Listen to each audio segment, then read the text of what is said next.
Yes, sir, we can go live. Okay. Hey everyone, how are you all doing, guys? So I think most of you were just waiting. So sorry for a couple of minutes delay in the session here. There was some technical lag. Okay, so as we all already know, like why we all are over here, and we are all waiting for something to learn. And the topic is obviously known to everyone. It's Queen's Gambit, none other than the very famous and very popular opening Queen's Gambit. Okay, so guys, first of all, before we go deep into the chess part, just can you all, drop a hi in the chat so that I can know whether you all can hear me well or not. Come on, guys, just drop a hi in the chat so I can know whether am I audible to each and everyone out here. Come on, everyone. Let's see. Okay, so let's have a quick intro. Let me give you all my intro. So, guys, I'm international PDA rated chess player and national instructor and coach from Premier Chess Academy, and we all are over here to discuss a very popular opening, and even it's one of the most oldest openings known to humankind in the chess world. It is none other than Queen's Gambit. Let me just type it out over here. So just check out the board over here. It's Queen's Gambit.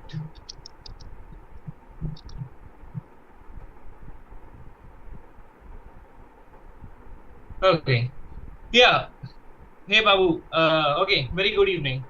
So we have Babu typing out in the chat, wishing us all a good evening. So very good evening to you as well. Okay. So those who are watching out the live stream, guys, welcome again. Yeah, there was a couple of minutes delay. Sorry for that again. So we'll be starting up very shortly, in a minute. Okay. Talking about this Queen's Gambit, guys, I hope most of you will be playing something like E4 in chess, which is a very known, theoretical line. Everybody loves to play E4. Even, I mean, world champions' preference is E4 most of the times. But guys, today what we are going to discuss is 1D4. Now, the thing is that why exactly we go 1D4 when we have such a good option with 1E4? So guys, it is either we can choose it as a surprise weapon for the opponent, or so there are players, like even including me, like E4 systems are very open in position. Like for example, E4, E5, things goes with knight F3, knight C6, bishop C4, and so on. There are many systems one can play in E4. So in D4, what we have some close positions in D4. Okay. So Queen's Gambit, the first few initial moves which marks up the Gambit, guys. Anyone who can guess in the chat? Guys, what is Queen's Gambit, the first two moves from white as well as black? Anyone? Come on. Drop what is Queen's Gambit. Even there is a very famous series on Netflix you might have watched already based on Queen's Gambit. It is none other than pawn D4, Queen's pawn opening. Black replies with pawn D5, controlling the center from both the sides, and here comes pawn to C4. Now, what is with this pawn C4? Isn't it a free pawn? Like, white's giving up a free pawn. Yes, of course, we are giving up a free pawn. So first of all, let's get like, what is a gambit?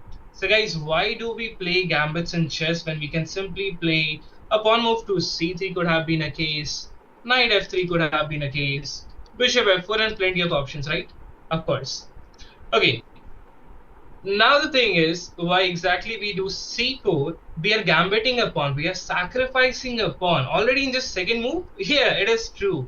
It's a sacrifice on the second move in the opening phase of the chess. And the reason for it is that white wants to sack a pawn for quick development of pieces and maybe an instant attack if black doesn't place the theory well. Okay. Now, as we are over here, we'll be discussing the major lines in this particular opening, mostly as white. And the first reply as black, what one can do is obviously one can think that what if black captures? Well, yeah, it's an obvious reply. Black player likes to play DC4, which is known as Queen's Gambit accepted variation. Okay, guys? So guys, can you all just drop in the chat whether you all are clear so far and so forth? Just let me know, guys. It's a very important opening, one of the most popular openings, and it has been tried by every elite players in the world. Depends on what they want to play further. Okay, so the queens declined or the queens accepted. First of all, we are going for the queens accepted. So guys, if black captures the pawn on c4, it is known as the queen's accepted variation. So let me just type it out over here. It's queen's accepted. Okay. Now what we will play if they just capture the pawn over here? Well, okay. Well, there are certain sets of move what white can opt for. Okay. So can anyone just mention like what are the options white can go with? Anyone guys in the chat? Come on guys, be more active in the chat. It's all about fun, okay? Just drop out some moves, check out the notations, the numberings are down there, the alphabets down there. Just check out the square names and let me know. What is a good reply here as white? Like, what would you play if you were white over here? There are lots of options. Just check it.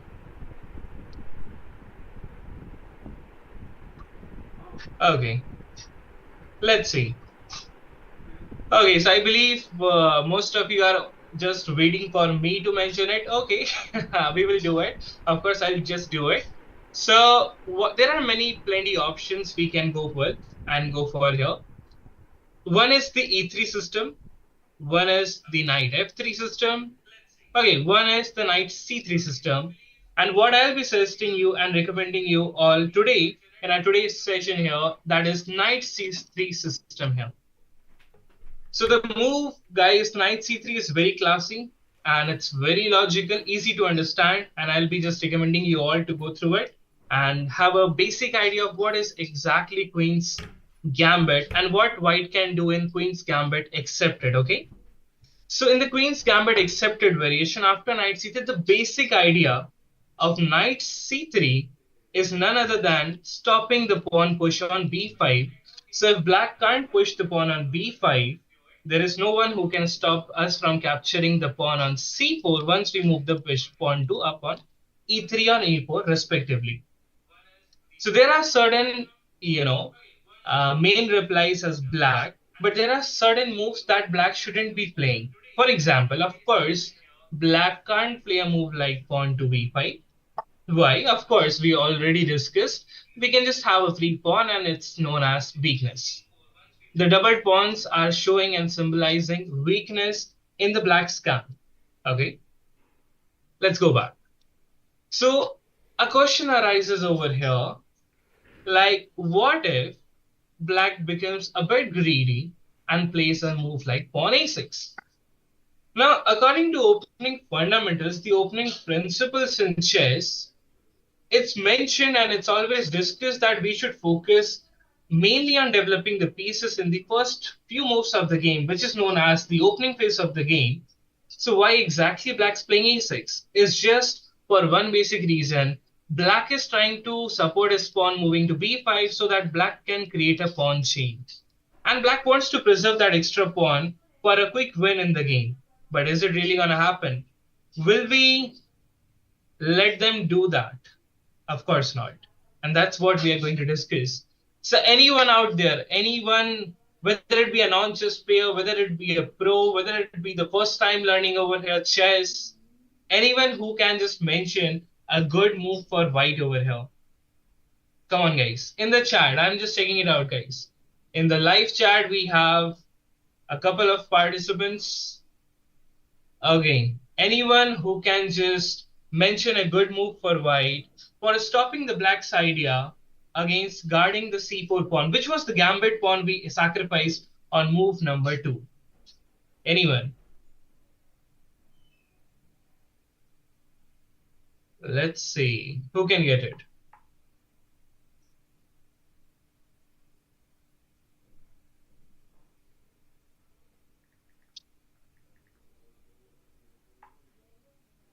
Okay, let's see. So guys, the main move over here is pawn a4. Now, why exactly are we developing a corner pawn in the opening phase? Because it's a very simple idea. We are stopping black from doing b5. Why exactly? Because if they're still gonna play pawn to b5 here, they're gonna regret it. And how exactly they're gonna regret it? We can just capture the pawn on b5, and guess what? All of a sudden, black is in real trouble and real pressure here because down the a file, there's a nasty pin on pawn on a6. The pawn actually can't capture it as the free rook is going to be captured. So if black tries to capture it, all we can do is we can just capture the rook on a8, and white has a decisive advantage, and white's gonna win this game in no moves, in just a couple of more moves. That's it. Okay, now what if black thinks of something and comes up with a move like pawn to c6? See guys, white's idea is very simple. White wants to anyhow get the pawn back with the bishop after keeping the pawn on e3 or e4. Both are correct actually. You can choose either way. And black all wants to do is, black wants to guard the pawn and claim that he has an extra pawn. So the point is, over here what can white play? White can do a lot of moves. Let's say white can play knight f3, a simple developing move, which is safeguarding the pawn. And it's a simple, move which is taking control of many key squares. Now, what are key squares? Those are squares where we can place a piece which can control the maximum number of squares are known as the key squares. Okay. What happens further here? Can't black just play the move b5 as black wanted to? Of course they can, but we have everything under control. And what shall we do? We can just capture the pawn. Black captures the pawn with the c6 pawn, of course. Black is quite happy about his position, but is it really gonna be the case? Not at all. So what exactly white can do here? Anyone? Come on, guys. You all can do it, I know. Just keep trying, keep guessing the moves. And that's how we learn openings. Nobody gets it in just instantly. It has to be given some time. So just guess your moves, what can be done here. What can white play? Shall we do a pawn push? Shall we develop the bishop somewhere? How shall we get something out here? Because guys, if we just do a simple move like a pawn to e4 move, which looks good actually in the first instance, but they have a really good pawn chain and they have pawn up. So is it really gonna be the case? No. So it won't be pawn e4, guys. We have a very good tactical blow. And the move is none other than a knight sacrifice on pawn to b5. So knight captures the pawn on b5 even though it's guarded with the pawn. Guess why? The same reason as of the previous variation. The pawn is in the state of pin, and in case if the pawn wants to capture the knight, then we are going to capture more valuable piece than the knight, the rook on a8. And again, white's winning. And this is the point here. So let's come to the main variation. This was something black shouldn't be doing. Now, what if you are paired? Let's say you are playing a tournament. It could be a rated event. It could be in your locality, states, nationals, internationals, and so on. Okay. So let's come back here. So we started with d4, d5, c4, which is the pet line of the Queen's Gambit. And we are discussing the first thing, which is the Queen's Gambit accepted. What if they take the pawn? So what I was suggesting all of you to play is knight c3. We already discussed what if black goes for pawn support to c4. That's not fruitful enough. So what can white expect black to play here? It's very simple. Black can just play a simple developing move, which could be knight c6. It's a very theoretical line. It's one of the main lines in this particular variation in Queen's Gambit accepted. And what you all have to do is you all have to just do knight f3, knight development, simply guarding against the threat which they were posing. They were trying to capture the pawn, but we are already developing, as well as we are supporting the pawn on d4, and there's no attack which is coming on already. So black continues to develop a piece, knight to f6, obvious move. Black plays e4 as discussed and mentioned already that white is going for the center control, which is really good. And white is already intending to recapture the pawn and claiming that, hey, we are getting the pawn, we are having a good center. What would you get? Let's say. So black thinks that black can do a pin, and this pin is not just pinning. There's an idea black came up with. Now the bishop on g4 pinning the knight, there's an idea. Anyone getting what's exactly going on over the board here? What is the threat here? Is it just a developing move or is it something fishy here? Anyone who can get this? Anyone who can guess the trap? The bait here? Yes, of course, we should be capturing the pawn on c4. Some of you are mentioning already. But the thing is it really the case? Can we simply capture? Is it all okay? No, guys, we shouldn't be capturing the pawn already. Because if we do, then is there any threat? What if they capture the knight? Well, chess principles say we should capture the pawn with the bishop with the queen so that the structure looks intact. But if we do, guess what's happening? The pawn on d4 falls over here. Okay? And we're gonna regret the decision what we came up with. So it's not really helpful for white to do and capture the pawn. So what exactly can be done here is a move bishop e3. Bishop e3 is a prophylactic move. Now what is prophylaxis? It's a term in chess used for prevention of the opponent's future threats. It's just like protecting the near future, like what is going in your opponent's mind, what is coming up next, and already preventing it here in this present scenario. So bishop e3 is safeguarding the pawn, but black is thinking that is it really gonna save it? Can't black already capture, and take a free pawn here? Yes, of course. But why are we doing bishop e3 then? Because guys, here's the novelty. Now what's the novelty here? A move which astonishes the opponent or surprises the opponent is called a novelty in chess. So bishop takes f3 is played on the board, and what white can do is a bit, it may look a bit in, not natural, not so obvious, but actually it's the move. G captures f3. Would you believe it? A pawn capturing the pawn, even though it's doubling up on the f file. But guess what? We have a very solid center with the pieces development. Soon we are going to get the pawn. And what happens? What happens next? What can black play?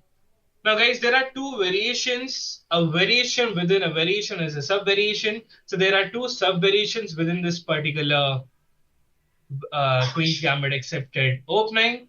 So one is, what if black plays e6? A very natural looking move, which is trying to develop their bishop somewhere on e7 or b4. Of course, not on d6, else it's gonna be a double attack. Okay? So, after e6, we just take the pawn back. They pin the knight. And the fact is, we can't castle this shorter end anymore. Why? Because the g file, down the g file, the king side is very much exposed. So we shouldn't be castling the shorter end. It would be like, jumping over the knife already. So don't you do that. What you can do is just stop the opponent from ruining up the long side castling aspects. So all you have to do is queen c2. But wait a minute. Isn't it supposed to be guarding the pawn on d4? What is it? Is it a blind spot? Is it something white overlooked? Is it something white missed in the opening? Anyone who can comment on this? Is it a really bad move to move queen c2 as white, or is it something like a bait? Who knows? Anyone over here who can just drop out their message in the chat, the live chat, guys, come on. Feel free to use it. Feel free to ask any question related to this. And even feel free to let me know when and whether to repeat it for you all. I'll be happy, more than happy to repeat it for you all, because all we are doing this is for you all to get this opening, at least the very basics and the main lines of this opening. Okay. So let's see, guys. So Queen's Gambit accepted. Actually, it is a really good move. I will say white played. And what if black tries to get the pawn with two attackers and just one defender? That's a trap. And let's see what can white play if black gets into the trap here. White comes out with a really good tactic, a blow, a finishing blow here. And that is bishop capturing the knight. Of course, queen's gonna capture it. So queen's capturing the bishop over here. And the move is, isn't black a pawn up? Yes, but it's white to play.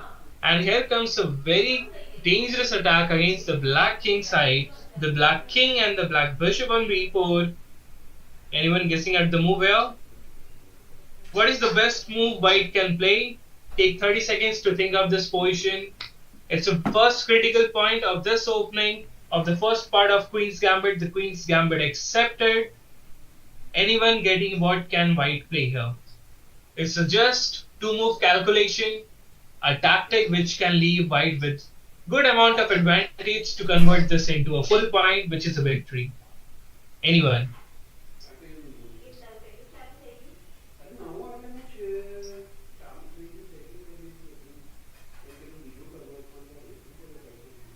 Okay, so let's disclose it without wasting any single second. So what white can play here is Queen A4 check, and it's a check to the king and an attack to the bishop. So whatever they do to save the check, it won't matter. They do most probably C6, blocking the way of a queen attacking the king. But all we can take is a free piece, and if you all just count the pieces over the board, white got 5 pieces together with, except the king, and black just got 4 pieces. So white's gonna win this game in the long run. Simple. So this was all about the Queen's Gambit accepted. There is one more important line that we must not skip. Let's check it out in Queen's Gambit accepted, and then we'll be moving on to the Queen's Gambit declined variation, which is one of the main lines in this particular opening. So let's come over here. Let's start from the very beginning. So d4, d5, and c4 is Queen's Gambit. Capturing the pawn, the free pawn on c4 is accepted variation. Knight c3 is my recommendation to you all. You all can start playing this in your practice games and you can learn this. So knight c3. We discussed what if they do pawn a6 and b5, safeguarding the pawn and being greedy, that they shouldn't be doing. We discussed what if they do knight c6. We can discuss what if they do pawn to c6 straight away. Now, what's the point of pawn c6? It's just avoiding and restricting a knight's movement in the center, avoiding a pawn push if needed, and also they can anytime go with b5 because now a4 and capturing won't open the a file and attack the rook. They are choosing the c pawn to safeguard. There are two main moves over here. One is a4, one is e4. I'll be recommending you all to play the aggressive line out here, which is e4 out here. Now what's so special about e4? Can't they just defend the pawn? Yes, of course. In this variation, what I'm asking you to do is let the opponent think and have that feeling that they are winning, but they won't even realize when the position would be inclined towards the white. Let's see how we can just manage to do that. Take a look here. White. Look, so what we can do is, after we do e4, they can just do a simple move. Pawn to b5. Their idea is very simple, very clear out here. And we can go with pawn a4 now, breaking their structure. Because again, they have the same pressure if they do a6. If they're gonna do a6, all we have to do is, we can just capture it. They will just take it, and again the same threat of knight b5 is down the board, down the a file, and white's already better, at least slightly better, and it's gonna be winning or just better for white. Okay, so let's see. Okay, so what is declined? Yeah, so Lisa declined variation is when instead in the opening d4, d5, c4. Instead of capturing the pawn on c4, what if they just do e6, safeguarding the pawn, supporting the pawn, and not going for the capturing of c4? That is decline. That is our next topic in our today's session. We'll be discussing in just a few minutes after we complete the last variation of the decline, the accepted variation. Okay. I hope I was able to clear up the thing. Yes, for sure. We'll just prove it out in just very short period of time. So we were discussing the last variation in the Queen's Gambit accepted. That is captures knight c3, c6, e4, b5, and a4, attacking their pawn structure. That's actually a weakness. It's a bunch of pawns which looks strong, but it's not really that strong. So they do b4, knight comes on a2. We're already putting pressure on two of the pawns. They most probably play b3. We move the knight on c3. They can just try to safeguard the pawn further, but it's of no use. Very shortly, very soon, we are going to take it, no matter what they do. Just keep developing the pieces and just believe in yourself. Believe that you can get the pawn back, and once you believe in yourself, you can attain anything in your life, whether it be a chess game or in general. Okay? So over here, what we can do, like after they do g6, we can do bishop e3. We are already stopping their threat against d4 pawn. Again, we have done a prophylactic move, safeguarding the d4 pawn. And bishop g7, bishop e2. Both sides are just going for development. Pawn push. We don't really want to open up the position right now. We want to just make it more complex. And why we are doing it? Because we have a good center. We are restricting the black pieces. Check it out. Pawn d5. Now the point is pawn d5. What exactly we are doing with pawn d5? Check it out, guys. So pawn d5 is restricting the knight development already. Okay. Yes, they can capture it thinking that they are just safeguarding the things. But let's check it out. Let's say they do knight d7. We simply castle. They capture. We capture. And black saying that white, I'm a pawn up. And how exactly you are planning to get it back? They're just challenging us, like how exactly we'll be getting it back, and we will prove them, like whatever they do, no matter what, we will get it in our own style, in our own way. Let's check out the theory here, guys. It could be a bit lengthy, it could be a bit tiring, I know. It will take some time for you all to get it, but let's bear it up. I hope you all find it useful in your games. Once you just practice it, you will get it very helpful in your games. Let's check it. Sure, Lisa, sure. So, knight f6 and comes knight d2. Now, what is knight d2? Are we not just taking the piece? Are we not retreating the piece which was developed already to somewhere back on d2? Are we just going for the passive defense? Not exactly. It's looking passive, but we are going all in. The point is, the idea of knight d2 is very simple and easy to understand for any player, whether it be a player who started chess days back, or it could be a player who is obviously pro, he must be getting it. The thing is, we are trying to start putting pressure on the c4 pawn that we sacrificed in the opening. Okay, so after knight d2, let's say they play a move like queen a5, which is a very obvious move. They're already putting pressure and we can take the pawn. They capture the pawn. We attack their queen. They run away with the queen. And over here, it's a very good move that we have. Anyone who can guess the correct move over here? Actually, we have made black capture the pawn on c3, which was kind of a bait here for them. And they have accepted the bait, just like a fish takes a bait and gets caught. So what exactly can be done? Anyone in the live chat who can mention what can white play here, further here, just in the chat. Come on guys, I'm just checking out the chat. Anyone who can come up with something which is good for white here can already mention in the chat. Anything that you all get, like No pressure down there from my end. Like, feel free to answer. Whether it be correct, whether it be incorrect, we'll discuss, but answers should be coming. Just keep posting something. Come on. Yes, I think we have got one answer. It's Saranya. So good job, Saranya. It's actually correct. Yeah, Lisa also mentioned something. So Lisa, if we do queen d2, it is making sense, of course. But the point is, Lisa, if you play queen d2, that's what the opponent is expecting us to. That's what the opponent want. Why? Because if we do queen to d2, guys, see what happens.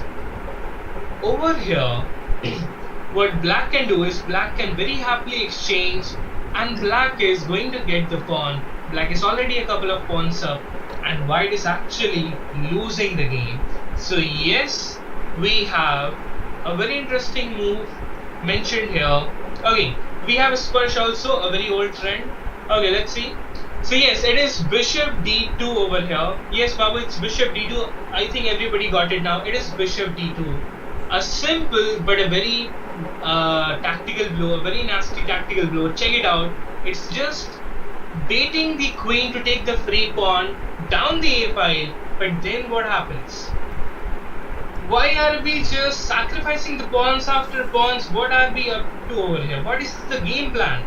The point is, they should not capture the pawn over here, because if they do, nobody can save their queen. But the question is, can't they just go on b5? What's wrong with that? They can't save the queen. So guys, after queen b5, the last trick of this variation, anyone? Come on guys. The last trick in this variation, anyone who can get it? Okay, Sharanya says rook a4. Okay, so Sharanya, if we do rook a4 over here, I think it's gonna be a pre-rook, isn't it? Okay, maybe you wanna say rook a5. I think that's what you wanted to. Right. So yeah, we can play rook a5, but are we getting the material back that we sacrificed? We have to get the things back because we have given quite enough pawns and play to the opponent. There is a move which can give us their queen. And yes, Malika, it's the correct answer.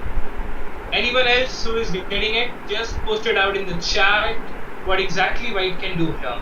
I know the position's looking a bit complex. Few of you must find it a bit challenging to get it. I also agree. When I was just around 10 years old, I saw this opening for the first time. I was quite fascinated by this particular opening, and then I decided to just sit with my coach next to me and go through lines one by one, days and nights, and I then mastered it. So let's see. Yes, it's the correct answer, guys. We could have done rook a5, but the point is they can still manage to escape. So we have already a winning tactic, knight b6. Check out what we are doing. A knight sacrifice in the center of the board for getting a huge value advantage. For just a knight, we're getting their queen, and it is a decisive advantage. We can even take their pawns further, and it's just winning. Or we can just take the rook over here on e1, and it's just totally winning for white, and white can continue the game to win this. We have some ideas like bishop c3, pinning the knight, and just going for the breakthrough in the center. White can simply win this game, no doubts, and that's the point. Yes, discovered, check, discovered, and of course we have in the chat. Yes. So guys, this was all about the Queen's Gambit accepted. I think it's time for switching to the next thing for our session, that is the Queen's Gambit decline. Few of the participants were already mentioning like, sir, when we are going to start it, and this is the time. Without wasting any single second, let me just type out the thing so that our chat and the audience can know what exactly we are dealing with in our today's live stream, and that is none other than very famous Queen's Gambit declined variation. Like, of course, it's very simple. So when we offer someone something, either they can accept it or they can decline it. Similarly, in this chess opening, we are offering them a free pawn. They accepted it in the first part. Now we're going for the second part, that is Queen's Gambit decline, which is pawn e6 over here.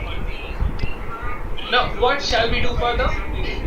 There are again a lot of many juicy options out here. So, but still I will say that let's stick to our main game plan. Let's go and develop the knight on c3. And again, if we're gonna just take it, we have the same idea of e4 and recapturing the pawn over here.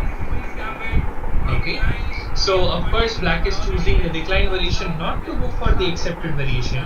So what black will go is something like knight f6, a natural looking knight developing move over here. So yes, Lisa, knight c3. So the point is, after knight f6, what exactly white should do? Well, there are a lot of stuff, lots of theories over here. People from 1900 era to this particular 21st century have been updating their theory. The theories are coming days after days. Grandmasters, international masters, players in localities, schools, everyone is just into it. So one or the other way, you might have seen this, you might have heard about this opening. So we play knight f3 here, a simple developing move, and there are two main possibilities. One sub variation would be pawn to c6 and one would be bishop b.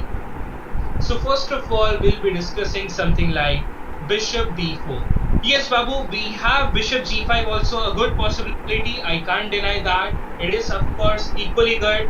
But right now I'm just mentioning knight to this for a reason, because we have a game plan. I'm just suggesting you all a system, whether it be an accepted system, whether it be a declined system. You can recognize it, you can remember the pattern, and you can implement it in your game to get the better out of it. Okay? Of course, we can also have another stream for bishop g5 system. It's a vast opening. We can have it. So let's check out what we are dealing with right now. It is pawn to bishop to b4, and what a white should play here. Anyone who can tell me what's one of the main moves out here? Anyone? There are many lines here, but what's the main line here? What can white play? What's the most trending line these days? What is the line grandmasters are picking up these days to play mostly in their games? Anyone in the chat who can mention it? Guys, feel free to mention, feel free to ask anything related to the thing we are discussing, we are having over here. What's the main move that black can face from white? Yeah, one is... Okay, Babu, good one. That's what we are going to discuss. Lisa... Okay, yeah, we can do pawn a for Lisa, but the point is they haven't accepted the pawn, so there is no reason for us to stop from them doing b5. Okay. Yeah, let the answers come in. Come on, guys.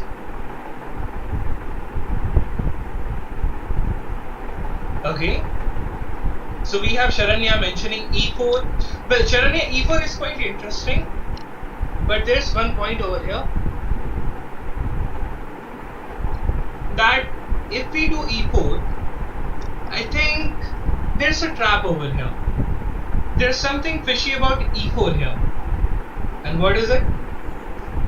The point is, black is quite happy about our move doing e4. Anyone who gets the move here? What exactly black can play here once we play e4? Take your time, guys, giving you 30 seconds to get the good move for black.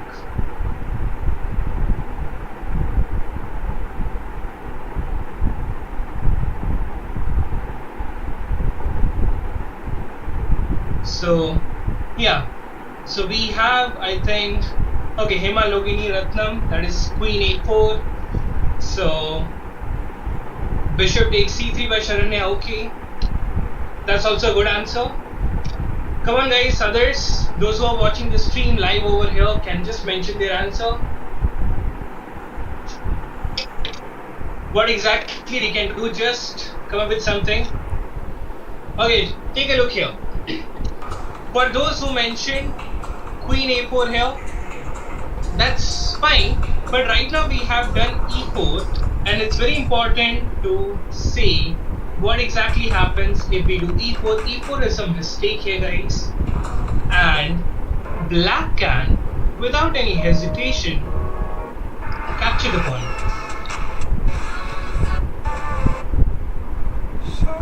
Why they can capture the pawn?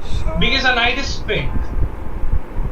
Or as Lisha mentioned in the chat, that after e4, what exactly one can do is black can just take it, we can just take it, and again black gets the pawn advantage out from the very opening, and black will be better here, not us. So yes, in this opening, after they do bishop b4, we are supposed to do queen a4 check, and it's a simple tactic that they should spot it. If they don't spot it, we can win already here. And the move is, it's a check to the king, it's an attack to the bishop. But are they really losing the bishop? The point is no. They're not gonna, lose the piece. So there's only one move which can defend the bishop over here. So the chat is welcome to answer it. Come on. What exactly black is supposed to do in order to save the check as well as the bishop on b4? Anyone?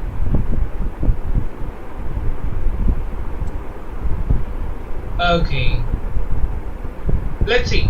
So yes, so guys, if black plays anything like a simple move c6, bishop d7, queen d7, we can just capture the bishop. So they should be doing knight c6. It's a very good move for black, which can not only block the check but also guard the bishop here. And now how can we just attack and carry on the game? Yes, knight c6 in the chat. Good answer, guys. Those who all mentioned the knight c6 chat, it's Babu, it's Sim Logani, and it's Sharanya. Good job, guys. And what shall we play further? We have to annoy the bishop, which is putting pressure on a knight on c3. See, one thing I keep on, mentioning in my sessions, when I do sessions in Premium Chess Academy as well, is one sole thing that an opponent could do is to annoy the other opponent. Yes, you heard me right. One thing we have to do is we have to keep annoying the opponent over the board, not outside the board, guys. So what we have to do is we have to do pawn a3, which is just attacking the bishop. But guys, the thing is, can they go here, or is it forced for them to capture it? The point is, what if they go on bishop to a5? Is it a good move for them, or is it a bad move for them? Is it legit, or is it gonna be something they may regret it later? Anyone? Is it a good move for black? Is it a good move for white actually after they do bishop a5? Let's see, let's check out the chat. What's the chat is saying here? The chat's quite smart, guys. I'm quite honored to see chats taking active participation over here in the live session of Queen's Gambit, the opening. Okay, so the point is actually a blunder, and we should be very happy about this. Lisa, this time I think the opponent got you because it's bad. It's just a bluff. The point is, pawn b4 is the move here, and after pawn b4, what happens? It's just a pawn move, they can go back. But once they go back, this is the last move the bishop plays in the chess game. The move would be what? The move is pawn to c5 here. Sharanya, the pawn to c5. Yes, knight e5 is equally strong, but we won't get the bishop then. We are putting pressure for sure, but then they can just come up with bishop d7 or some stuff like that. So what we can do is just pawn c5. Guys, the bishop's trapped here. The bishop's not going anywhere, and we are already winning out in the very early stage of the chess game. Black's just done. White's winning the game here. Okay? So black's forced to capture the knight. After we do pawn to a3, they capture.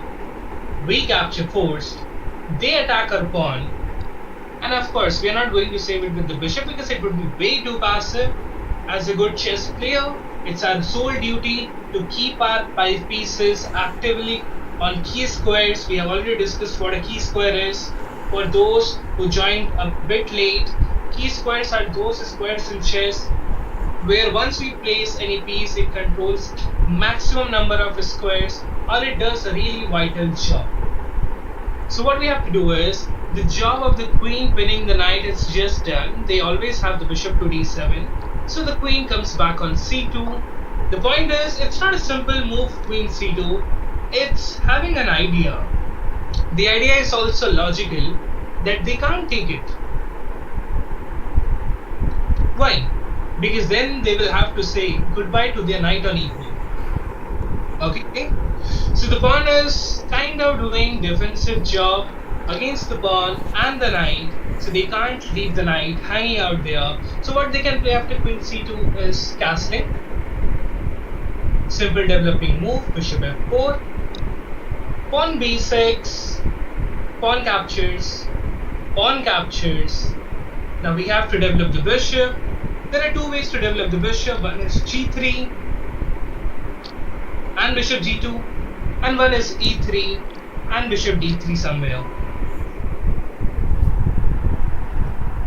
So what I'll be recommending you all is just play the very natural, the very obvious pawn to e3, taking control of the long diagonal, and we are just aiming to put pressure down this particular diagonal, the c2 diagonal to h7 diagonal.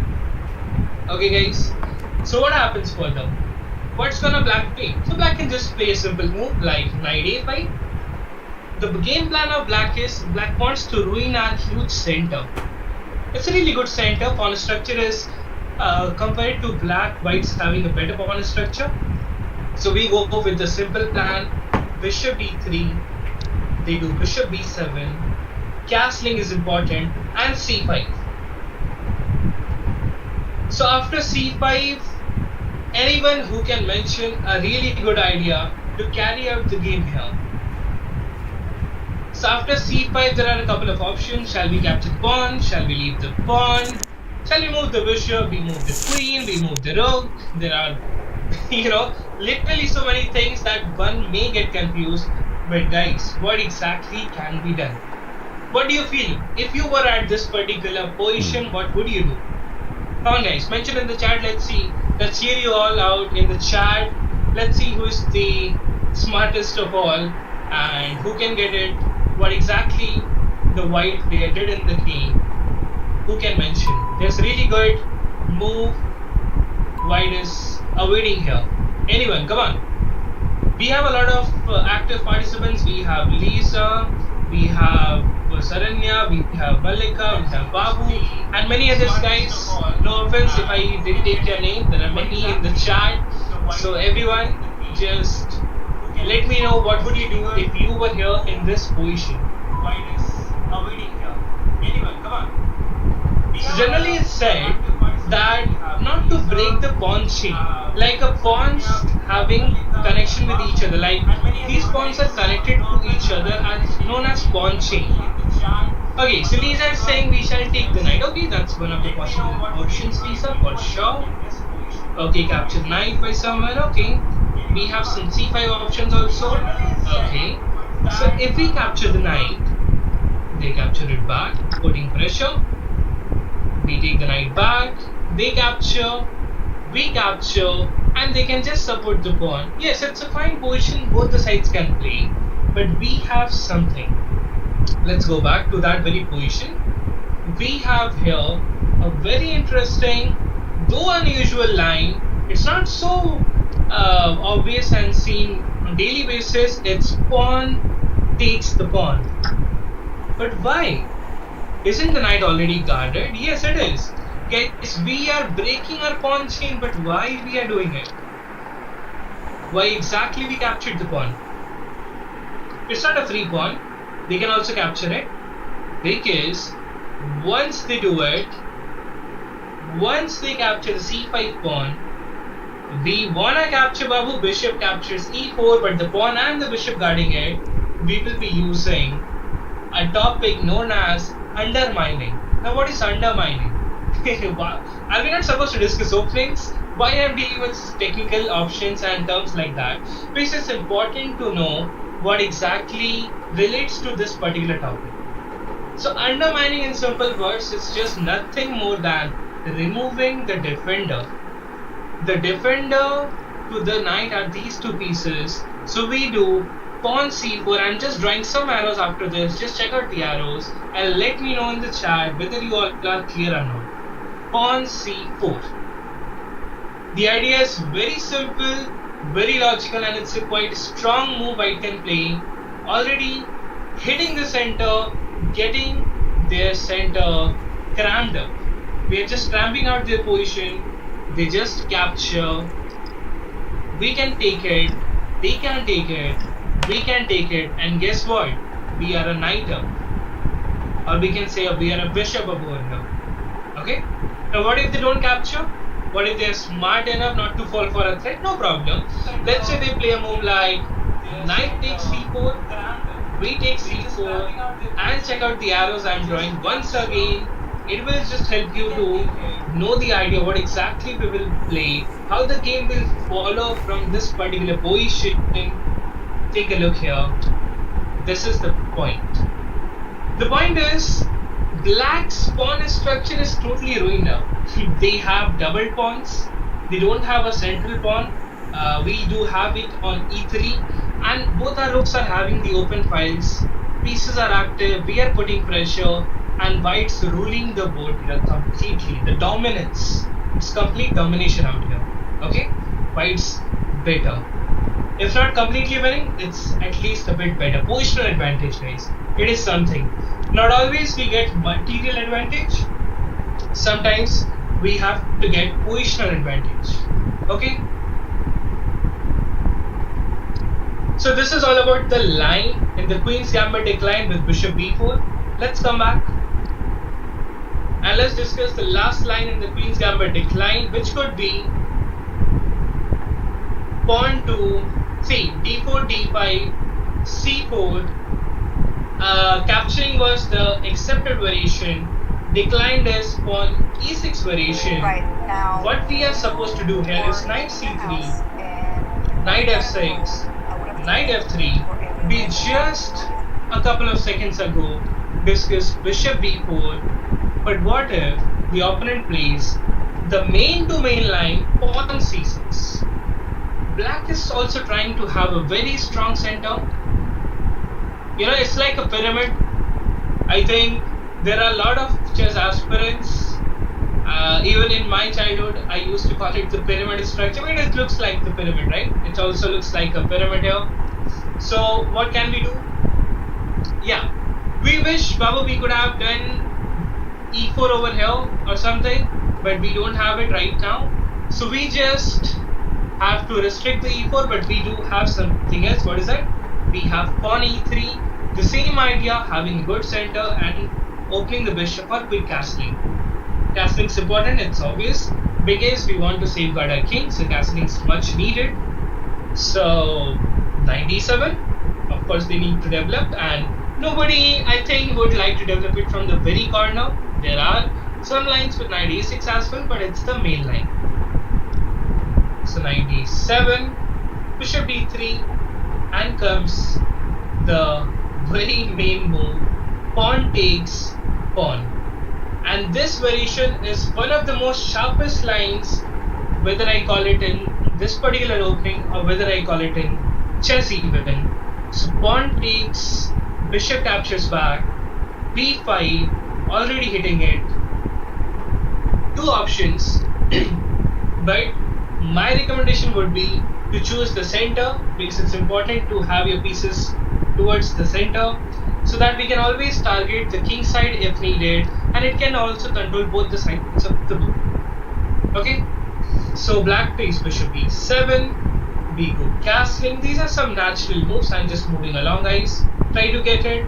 In case if you don't get it, feel free to mention in the chat. So pawn a6, e4, because it's enough. Our bishop is feeling a bit, choked over here on c1. So we need to develop the bishop as well somewhere out there. And now what black plays is c5. Now this is a critical moment. This is a critical point here. In this very opening, Queen's Gambit decline. It's been known for years and decades. Many players, top players, simple players, the players starting chess even have tried it, and times. And what's the best move White can come up with here? Anyone in the chat?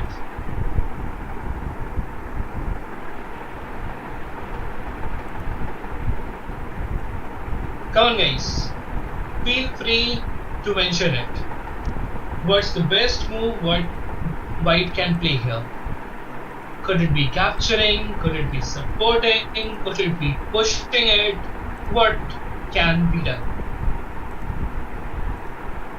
Let's see. Okay, we have one answer.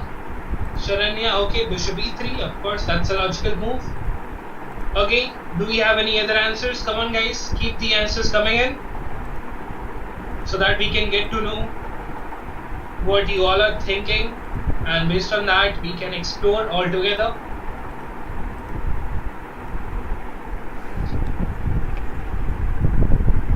Okay, let's see. Let's see if we do bishop e3. Okay, so if we do bishop e3, what black can play is black can simply capture. We will capture with the knight or the bishop, one of the two things, and they can just play bishop c5. I think the position is more over equal here. Okay, no one gets the edge over there. Nobody gets the upper hand. On the other hand, we have one more request in the chat, like what happens if we do e5 after c5. Okay, so e5 is also possible option, but after e5 what happens, guys, is something like they can counter attack. Now what is a counter attack? Like, we expect our opponent to do a defensive move when we attack them, but if the opponent tries to attack you back when you are attacking them, so it's called a counter attack. So what exactly black can do is black takes it. We are attacking it, they are attacking it. We capture the pawn, so they can capture the pawn, and the things are okay, but not that great. Okay, so let's see. So the move that has been played round and round for years after years is pawn d5. Guess what? It's a positional pawn sacrifice. It's not even in the middle game, or it's not even an end game that we are sacking something. It's the opening, the very opening. It's a pawn sacrifice. Now what's the idea of the pawn sacrifice? Anyone out here who can just throw some light out here, like why exactly we are doing a pawn sack out in the opening here? Let's see. Now of course the question will come, what if they take it? They capture. We should take with the pawn. They capture it with the knight, let's say. And what we can do? We can just take the knight back. They take it back. And here is the point. White to play, take this position, regarded as a puzzle, like a working exercise, and tell me what's the tactical blow white can come up with. What is it? Just take a look, everyone. Giving all 10 to 20 seconds or like max 30 seconds to just get it, and let's see who all can answer it. It's white to play. There has been a pawn sacrifice in the very center, in the very opening, in the queen's gambit decline, which black happily accepted. Now what's the point? What's the tactic here? Anyone? Let's see.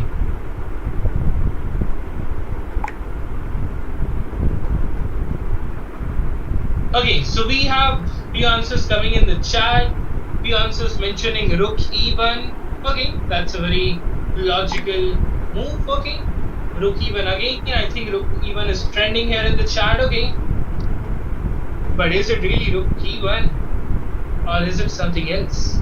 Is it rook e1? Is it some tactic behind it? If we do a check, okay, but can't they just use the same bishop to guard it, or can't they just do bishop e7? Because if they do, I think they are going for quick casting, and we are not getting much out of it. Okay, so guys, yes, we have the correct answer in the chat. Take it out here. It's one of the participants in the chat mentioned the correct answer. It's Babu, I think. It is bishop sacrifice on b5. Would you believe the bishop is capturing a pawn which is guarded? What's going on in this world? Why we are going for that variation? Are the opponent won't they just capture it? Yes, they will, for sure. But that's the game plan. Like, we capture it, again there's a discovered attack. What's the discovered attack? The bishop moves in front of the queen, opening the attack against the bishop down there. So if they accept the bishop, we capture the piece back. We got the pawn back, and white's better. Why white's better? Because white has already castled, white can come up with quick attack, and white's gonna be having quite a good day in this particular variation.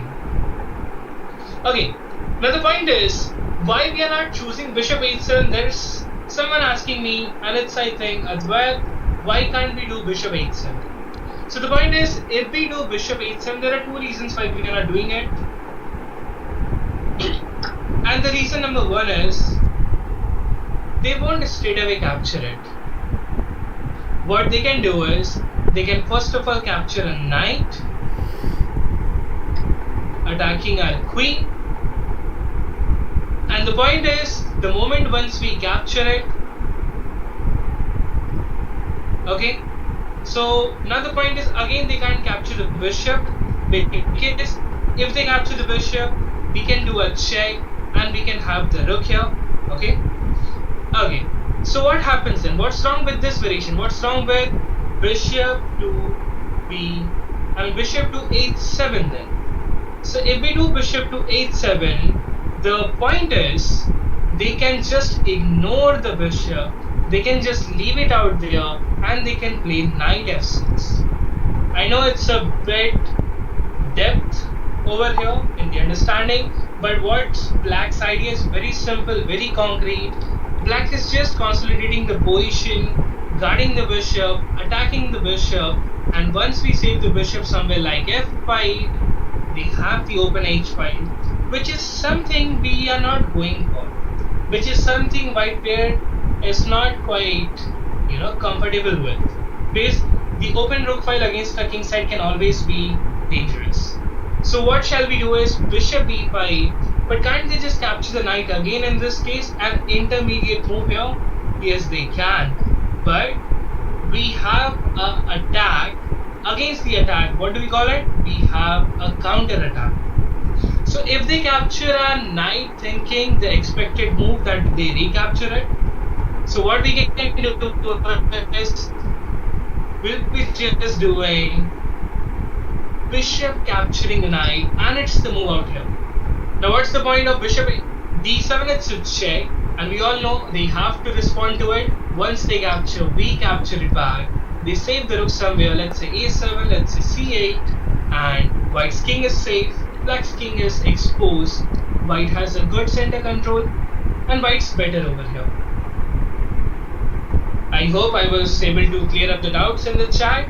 In case of anything else, just feel free to let me know again and again. I'll be more than happy to answer each and every one of those questions out here, guys. Okay, because it's not every day we meet, and sometimes we're gonna meet up over here in the live stream. Okay, now the main variation, what if the opponent, ignores the free pawn sack on d5 over here? So let's say they play queen c7. We have a very interesting move. We can just capture, they capture, and we have knight, we have bishop to c2. Why? We want to open the queen's file. Also, we are ignoring the opponent's threat of pawn to c4. Okay, it's like a prophylactic move. Again, we are discussing and calling out that name again and again. The term prophylaxis in chess is just preventing the opponent's very obvious threat of c4. So before them attacking, we already saved it. Also because of the reason we wanted to open the queen's file on the d5. Okay, so let's say they play a move like c4. Of course, they want to keep their pieces out on a good square, and c5 is one of the good squares out there. And we have knight g5 already trying to create some pressure. So let's say they do knight c5. The point is, knight c5 is guarding the pawn as well as controlling some good key squares. So how can we get the pawn? Can we straight away capture? No, not at all. It's guarded, guys. We can't even do pawn to b4 because if we're gonna do pawn b4, then what happens? Anyone? Is it the best move we can do here? Is pawn b4 a good move or a bad move in the position? Anyone? Is it legit? Is it the best thing we can do? Or is it something we are missing here? Let's see who can mention in the chat.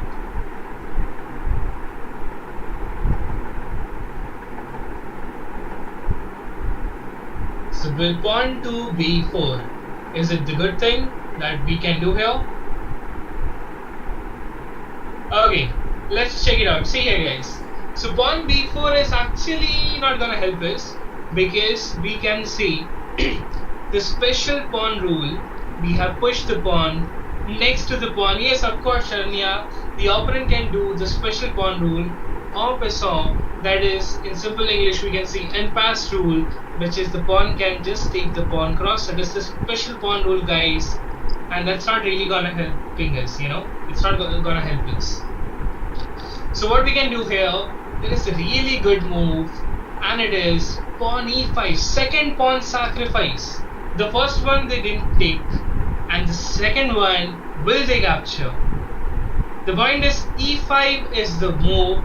It's a really good move, but the point is, what if they just take it? And we believe if they take it, we can win this. If they capture, here comes a move. Rook e1, already starting up a big attack. Queen runs away for its life on d6, and what we do is we just play a move like queen takes the queen, bishop takes the queen, and bishop to e3. Again, a very interesting move.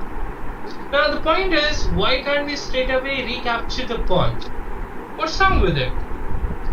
Because guys, if we just take it already, they capture it back.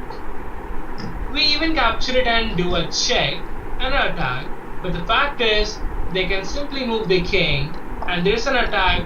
We are not gaining anything, and black has good enough position to carry out the game. White is not losing, I will say, but it's around equal position, and not something great for white, which I'll be recommending in today's session here. So that's why first of all we are developing the bishop, and let's understand why we are developing the bishop after the queen trick. So the point is, a very natural move black can think of, or black can come up with, is something like castling. So once black castles, now this is the final critical point of our today's session. Anyone who can get it. What's the move one can do over here? It's a very simple move to gain slight advantage out from the very opening. What is the move here? After bishop e3, what's the point? What is the move here? Just check it out, guys. What can white exactly do? What can white actually do here? Let's think. So, checking out the chat. Keep the chat coming in.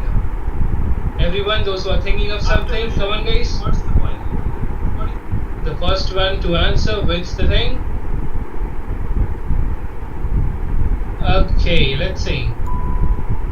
Okay, the point is, we can't take it already. So first of all, what we have to do is, we will be just playing rook d1. Yes, we are not even capturing anything. It's a quiet move. It's a waiting move, but we are not wasting a move. We are using the tempo. What is a tempo? A gain of move. A move which we play so that they respond to it, and again we get a chance to play. So rook to d1. The point is, it's attacking the bishop. Okay, some of you are just mentioning something like bishop h7. Yes, we might have played bishop h7, Babu, but the thing is, if we're gonna take it, it's already well guarded. We're gonna regret that decision.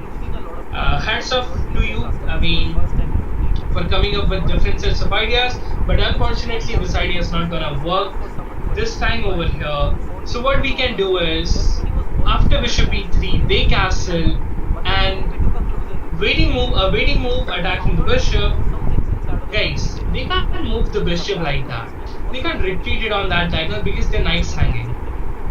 Okay? What they can do is they can just play something like bishop b7, which is an obvious move. But what if they play rook to d8? Isn't it a good enough move to play? And here comes a tactic. Again, a critical point within a critical point, guys. I know that's a lot of theory in just one session, but this is the final one, and just cope up with that after the end of the session. I believe and I hope that you will be getting at least some basic idea of the main lines of these two things: Queen's Gambit accepted and the decline variations. And the move would be here. Rook sacrifice in the center, and it's totally gonna surprise your opponent. Believe me. Because what's the idea? Why are we giving 5 points rook for a knight or for a bishop over there? Because that's the main plan. Because once the rook captures, there was a bishop which once lived on d6 guarding c5, but not anymore. So we are all set and all free to go and capture with again an attack down the diagonal. White's gonna get its advantage and White's gonna win this game simply. Okay? So what they can do is they can just move it, retake, they take, and guess what? They got 3 pieces, but we got 4. We are winning this. Okay? I believe everyone's clear here. So let's go back. So what they'll be doing is they'll be playing a move like bishop e7, and comes bishop c5 now, because once they take it, we take it, and White's gonna be slightly better. If not totally, White is gonna be slightly better. So they have to forcibly go on c8, safeguarding the bishop.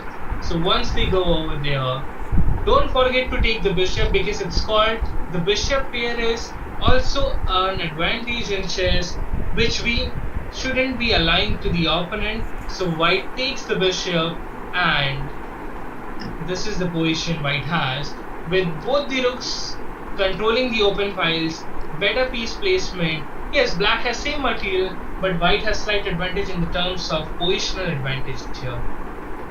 Okay, so guys, this was all about the Queen's Gambit decline here. So anyone with any doubts within this particular topic that we came through? We went through the Queen's Gambit accepted first of all, then we discussed Queen's Gambit decline. For adding to this, let me just mention to you all, there are a lot of more options the opponent may reply by today's discussion topic. We have already covered, that is Queen's Gambit accepted and decline. But for your information, for additional knowledge, just take a look here. d4, d5, c4, accepting it is accepted variation, e6 is declined variation. A couple of more very popular replies is, one of the popular replies is c6, which would be played the Slav defense. It's a very popular opening and response from the Black side. Even there is a very interesting looking position like c5 over here, which makes a Rubik's Cube kind of setup, where we can just go with something like taking the pawn, takes it back, and knight f3 and knight c3, because they can't take it. We have some ideas like this, we soon capture and play the simple game. Okay, there are a few more variations one can even think of, is something like Alvin counter Gambit, a Gambit within a Gambit. Would you believe we are playing Queen's Gambit and they can reply with something like Alvin counter Gambit? So what we can do is we can again plan another stream someday with each and every one of you, even more maybe, and we can discuss each and everything out here. But just for today, just let me know d4, d5, c4, the accepted variation, as well as the e6 variation. Is there anyone out here with any doubts? So feel free to ask me, and I'm more than happy to answer each and one out of you. So what exactly can we do is we can just take a look again. Anyone out here? So Sharanya says she's all clear. Okay. So guys, that's all for the session today. So I hope you all liked it. I have tried my best to put some efforts out here, and I'm quite happy about the chat coming in after every single question I'm asking. So thank you all for actively participating. And I'll be asking you to like, subscribe, and share it with your friends and family. Those who are interested in chess and those who are even interested in learning chess, you all can always take and be a part of our very academy, Female Chess Academy. And for that, all you have to do is you all have to book a free trial session with our international federated chess coaches all over the world. And we have been dealing with around 20 plus countries, not just one or two, more than 20-25 countries we are dealing with. Say the US region, Canada, Australia, Singapore, India, Middle East, and many more. Okay, so guys, I hope you all like the session. We'll be again meeting up hopefully soon. So till then time, stay tuned, and we'll be meeting up again. So bye bye everyone. So everybody can just mention in the chat bye bye to each and everyone out here. So bye bye in the chat guys, bye bye the live chat, the audience out here, those who all love the chat, just you all can like, share and subscribe. So take care everyone again. And also a lot of coaches have already posted many other series. You all can just check it out. We can drop our particular link for that. You all can check it out in the caption. So thanks. You're welcome everyone in the chat. So, and also for those who want to discuss something in the chat, those who are aspired or those who want to learn a specific thing can mention in the chat. We'll be doing our best to come up with that content. Whatever you like, just mention in the chat. We'll be taking consideration of these requests in the future days, and that's the point. Yes, bye bye everyone. Bye bye. Take care everyone. Okay. So don't follow to like, subscribe and share again. I'm repeating it again guys. Those who have already subscribed, thanks a lot. Those who haven't, just do it. And that would just contribute to all of us to grow together and learn together. That's the most important thing. Yes, Sharanya, Hemlogini, Malika, thanks a lot guys for being a part of the active chat. Okay, that's good to see you all. So that's the point. So we discussed both the things, Queen's Gambit accepted, Queen's Gambit declined, and that's the point. Any request, any special request you all can give it to me.